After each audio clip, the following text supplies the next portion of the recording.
तो उन कंपनों को केवल मात्र कौन सुन सकते हैं, कुछ जंतु सुन सकते हैं। जैसे टर्की में भूकंप आया था, तो उससे पहले कुछ म्यांमार में, थाईलैंड में जो भूकंप आया, तो वहां पर भी इस प्रकार की घटना देखी गई कि कुछ जीव जंतु उस प्रघाती तरंग से पहले वाले कंपन को सुन रहे थे।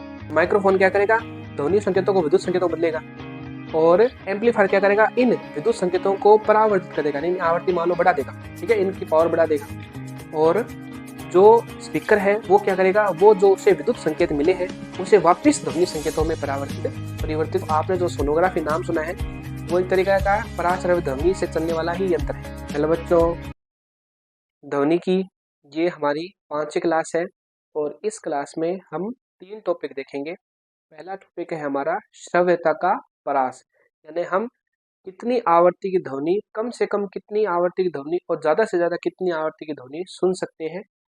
उसके बाद हम देखेंगे श्रवण सहायक युक्तियां, जो कान में हम लगाते हैं ना, जिसको कम सुनाई देता है, तो उस स्थिति में जो कान में मशीन लगाई जाती है उसकी प्रक्रिया समझेंगे। अंत में हम देखेंगे पराध्वनि या पराश्रव्य के अनुप्रयोग या उपयोग। तो आइए इस कक्षा को करते हैं शुरू। सबसे पहले हमारा जो टॉपिक है पहला, वो है श्रव्यता का परिसर, यानी कितनी ध्वनि हम सुन सकते हैं। ठीक है, तो मनुष्य 20 हर्ट्ज से लेकर 20,000 हर्ट्ज तक की ध्वनि को सुन सकता है। अब ये हर्ट्ज क्या है, हर्ट्ज है आवर्ती का मात्रक, और आवर्ती क्या है, आवर्ती है 1 सेकंड में किए गए कंपनों की संख्या या 1 सेकंड में किए गए दोलनों की संख्या। तो कोई युक्ति अगर 1 सेकंड में 20 हर्ट्ज आवर्ती उत्पन्न कर रही है और अधिकतम 20,000 हर्ट्ज आवर्ती उत्पन्न कर रही है, तो वहां तक की हम मनुष्य ध्वनि उसको आसानी से सुन सकते हैं। 20 से कम वाली ध्वनि को हम नहीं सुन सकते, और 20,000 हर्ट्ज से अधिक वाली ध्वनि को हम नहीं सुन सकते, वहां पे हमारे कान दर्द करने लग जाएंगे। 20 से कम हर्ट्ज वाली ध्वनि होगी तो उसको हम सुन ही नहीं सकते, क्योंकि वो इतनी तेज नहीं है कि हमारे कानों में उसका कंपन उत्पन्न हो। और 20,000 हर्ट्ज से ज्यादा वाली ध्वनि है, वो क्या करेगी, वो आपके कानों में इतना कंपन उत्पन्न कर देगी कि आपके कान दुखने लग जाएंगे। ये हमारा मनुष्य का श्रवणता का परिसर है, 20 हर्ट्ज से लेकर 20,000 हर्ट्ज तक। आइए अब आगे देखते हैं। 5 वर्ष से कम आयु के जो बच्चे होते हैं वो 25 किलो हर्ट्ज यानी 25,000 हर्ट्ज तक की ध्वनि को सुन सकते हैं। और कुछ जानवर जैसे कुत्ते हैं, वो भी क्या होते हैं, वो भी 25,000 हर्ट्ज तक की ध्वनि को आसानी से सुन सकते हैं, यानी इनका जो श्रव्यता परास है वो मनुष्य से क्या है, ज्यादा है। अगला, 20 हर्ट्ज से कम आवृत्ति की ध्वनियों को अश्रव्य ध्वनि बोलते हैं। जो ध्वनि 20 हर्ट्ज से कम आवृत्ति की है उसे बोलेंगे अश्रव्य ध्वनि, और जो ध्वनि 20 से 20,000 हर्ट्ज के बीच में है उसे हम बोलेंगे श्रव्यता या जो सुनने योग्य है, और जो 20,000 हर्ट्ज से ज्यादा की ध्वनि है उसे हम बोलेंगे पराश्रव्य या पराध्वनि। अगला बिंदु देखते हैं, कंपन करता सरल लोलक, जिसे हम पेंडुलम भी बोलते हैं, अश्रव्य ध्वनि उत्पन्न करता है, यानी जो पेंडुलम होता है अगर उसको हम दोलन कराएं उस स्थिति में वो 20 हर्ट्ज से कम आवृत्ति उत्पन्न करेगा। हाथ गेंडा 5 हर्ट्ज की आवृत्ति की ध्वनि से एक दूसरे से संपर्क करते हैं। जो गेंडे होते हैं वो क्या करते हैं, मात्र 5 हर्ट्ज की आवृत्ति उत्पन्न करते हैं, और एक गेंडा दूसरे गेंडे से आपस में बात करते रहते हैं, तो वो तो हमें सुनाई नहीं देगी। ठीक है, आगे, हाथी तथा व्हेल अश्रव्य ध्वनि उत्पन्न करते हैं, यानी हाथी और जो व्हेल है वो क्या करते हैं, 20 हर्ट्ज से कम आवृत्ति की ध्वनि उत्पन्न करते हैं। अगला बिंदु, भूकंप प्रघाती तरंगों से पहले अश्रव्य तरंगे पैदा करते हैं, जिन्हें कुछ जंतु सुनकर परेशान हो जाते हैं। भूकंप में 2 प्रकार की तरंग होती है, प्राथमिक तरंग, द्वितीय तरंग।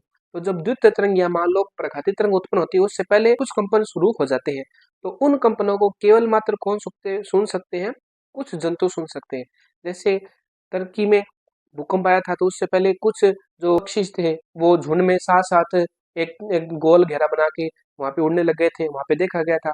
और वहां पे जो कुत्ते थे वो भी भौंकने लगे थे, क्योंकि उन्हें एहसास हो गया था कुछ न कुछ हलचल हो रही है धरती के अंदर, और उसकी आवृत्ति कितनी थी, 20 हर्ट्ज से कम।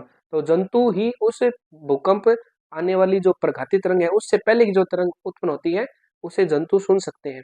अभी म्यांमार में, थाईलैंड में जो भूकंप आया, तो वहां पर भी इस प्रकार की घटना देखी गई कि कुछ जीव जंतु उस प्रघाती तरंग से पहले वाले कंपन को सुन रहे थे, उन्हें महसूस कर रहे थे, और उन्हें उनके अंदर बेचैनी उत्पन्न हो गई थी। लेकिन मनुष्य इस चीज को समझ नहीं पाए और दुर्घटना हो जाती है हमारे साथ। ठीक है, आगे देखते हैं। 20 किलोहर्ट्ज से अधिक आवृत्ति की ध्वनियों को हम कहते हैं प्राश्रव्य ध्वनि या पराध्वनि। कुत्ते, डॉल्फिन, चमगादड़ तथा चूहे पराध्वनि सुन सकते हैं। चूहे और कुत्ते पराध्वनि उत्पन्न भी कर सकते हैं। तो इस प्रकार से जो चमगादड़ है, डॉल्फिन है, वो क्या कर सकते हैं, प्राश्रव्य ध्वनि सुन सकते हैं। और तो कुछ जंतु ऐसे हैं जो अश्रव्य ध्वनि सुन सकते हैं, यानी 20 हर्ट्ज से कम आवृत्ति ध्वनि सुन सकते हैं। और कुछ जीव जंतु ऐसे हैं जो 20,000 हर्ट्ज से अधिक की आवृत्ति सुन सकते हैं। तो इस तरीके से हमारे पास 3 बिंदु आए हैं। पहला बिंदु क्या आया? पहला बिंदु ये आया कि जो मनुष्य है वो 20 हर्ट्ज से 20,000 हर्ट्ज तक की आवृत्ति को सुन सकता है, उसे हम कहते हैं श्रव्यता का परास। ठीक है, और 20 हर्ट्ज से कम आवृत्ति की ध्वनियों को हम बोलते हैं अश्रव्य ध्वनि। ठीक है, और 20,000 हर्ट्ज से अधिक आवृत्ति की ध्वनि को बोलते हैं पराश्रव्य या पराध्वनि। अब हम देखते हैं जो कान में हम मशीन लगाते हैं जिसे बोलते हैं श्रवण सहायक युक्ति, उसकी प्रक्रिया क्या है, आइए देखते हैं। श्रव्यता सहायक युक्ति है जिन व्यक्तियों को कम सुनाई देता है तो उनके कान में इस प्रकार का यंत्र होता है छोटा सा, तो उस यंत्र की बात कर रहे हैं। श्रव्यता सहायक युक्ति, कभी कभी आपने देखा होगा जिन व्यक्तियों को कम सुनाई देता है उनके कान में एक तरीके की मशीन होती है, तो उस मशीन के बारे में ही हम पढ़ रहे हैं। उस मशीन में 3 उपकरण होते हैं। एक उपकरण है माइक्रोफोन, दूसरा है एम्पलीफायर, तीसरा है स्पीकर। तो इन तीनों उपकरणों की हम प्रक्रिया को समझेंगे और समझने की कोशिश करेंगे किस प्रकार से व्यक्ति को जो जिसे कम सुनाई दे रहा है उसे भी आवाज आसानी से बड़े तरीके सुनाई देती है।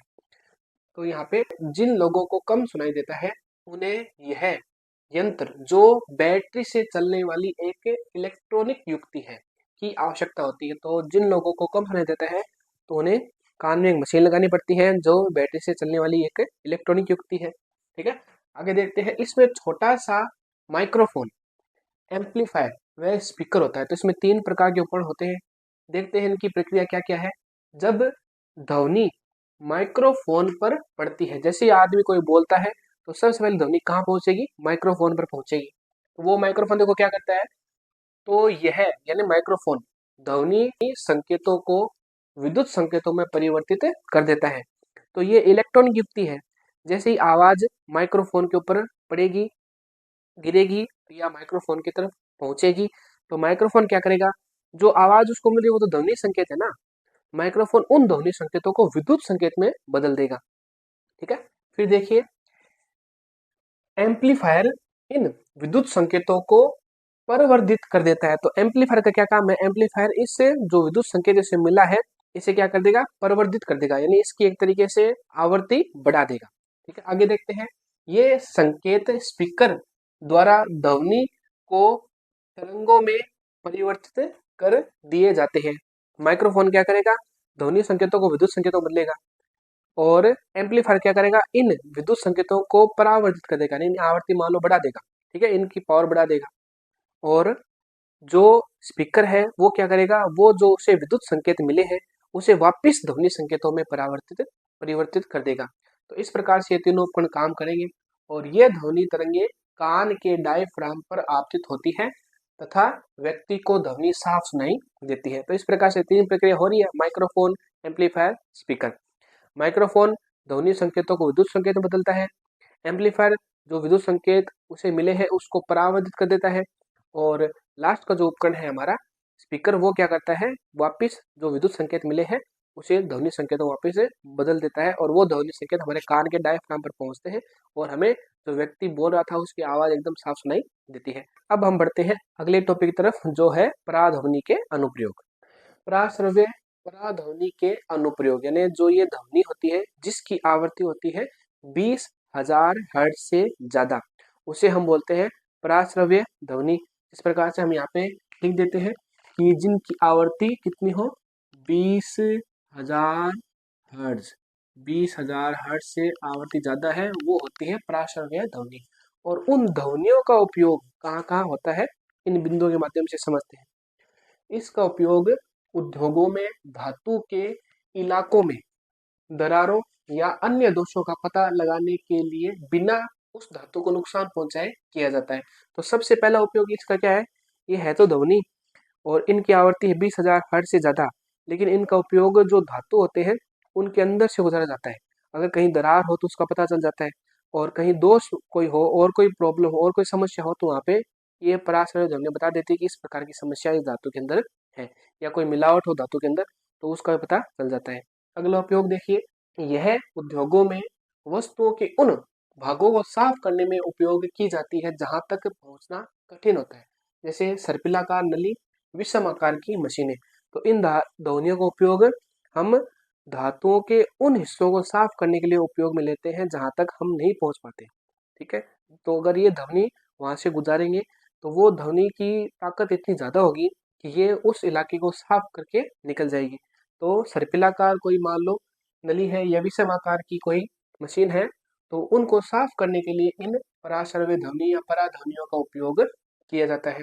आगे देखते हैं, इसका उपयोग मानव शरीर के आंतरिक अंगों जैसे यकृत, पित्ताशय, गर्भाशय, गुर्दे और हृदय की जांच करने में किया जाता है। तो हृदय की जांच, यकृत की जांच, पित्ताशय की जांच, गुर्दे की जांच करने के लिए इन पराश्रव्य ध्वनियों का उपयोग हम करते हैं। अगला उपयोग है, इसका उपयोग गुर्दे की छोटी पत्थरी को बारीक कणों में तोड़ने के लिए किया जाता है। जो गुर्दा होता है उसमें छोटी छोटी पत्थरी बन जाती है, उनको बारीक बारीक कणों में तोड़ने के लिए इस पराश्रव्य ध्वनि का उपयोग किया जाता है। तो देखो कितनी शानदार चीज है ये, है ना। आगे देखिए, शरीर के आंतरिक अंगों का प्रतिबिंब पराध्वनि तरंगों के प्रतिध्वनियों द्वारा बनती है, और यह क्या कहलाता है, इसे कहते हैं अल्ट्रासोनोग्राफी। तो आपने जो सोनोग्राफी नाम सुना है वो एक तरीका का पराश्रव्य ध्वनि से चलने वाला ही यंत्र है। जो एक तरीके से यंत्र होता है उसे पेट पर घुमाते हैं डॉक्टर, और उससे तरंगे निकलती है। कौन सी तरंगे निकलती है? पराश्रव्य ध्वनि तरंगे निकलती है, और वो हमारे शरीर के अंदर जाती है और वो परावर्तित होकर वापस आती है। तो उसे वापस हम यंत्र द्वारा इकट्ठा कर लेते हैं, और उस तरीके का जो पेट के अंदर जो कोई प्रॉब्लम है या कोई पेट के अंदर जो समस्या उत्पन्न हो रही है उसका प्रतिबिंब हमें वापस प्राप्त हो जाता है, जो आपको सोनोग्राफी में काले काले काले काले चित्र के रूप में दिखाई देता है। तो वहां पे हम कौन सी तरंगों का उपयोग करते हैं? पराश्रव्य ध्वनि तरंगों का उपयोग करते हैं, जिसे ही हम बोलते हैं अल्ट्रासोनोग्राफी। ठीक है, आगे देखते हैं, इन तरंगों का उपयोग हृदय की गतिविधियों को दिखाने तथा इनका प्रतिबिंब बनाने में किया जाता है, जिसे हम कहते हैं इकोकार्डियोग्राफी। तो इकोकार्डियोग्राफी क्या है? हृदय का प्रतिबिंब, जो हार्ट है, हृदय है, इसमें किस प्रकार की समस्या है, ये खराब तो नहीं हो गया है। कोई ज्यादा मान लो बीड़ी वगैरह पीते हैं, धूम्रपान करते हैं, तो उस स्थिति में उनका हृदय खराब हो जाता है। तो इस प्रकार की, यहाँ मान लो कहीं पे हृदय में कोई नली में ब्लॉक तो नहीं है, इकोकार्डियोग्राफी है, उस प्रक्रिया में भी पराश्रव्य ध्वनियों का उपयोग किया जाता है। इस प्रकार से तो बच्चों, इस प्रकार से पराश्रव्य ध्वनि और पराध्वनि का उपयोग इन बिंदुओं के माध्यम से हम आसानी से समझ सकते हैं। आपको अगर वीडियो को पॉज करके आप इसको उतार सकते हो। इस प्रकार से इस लेक्चर में हमने 3 टॉपिक देखे, और अब हम मिलेंगे अगले वीडियो में नए टॉपिक के साथ।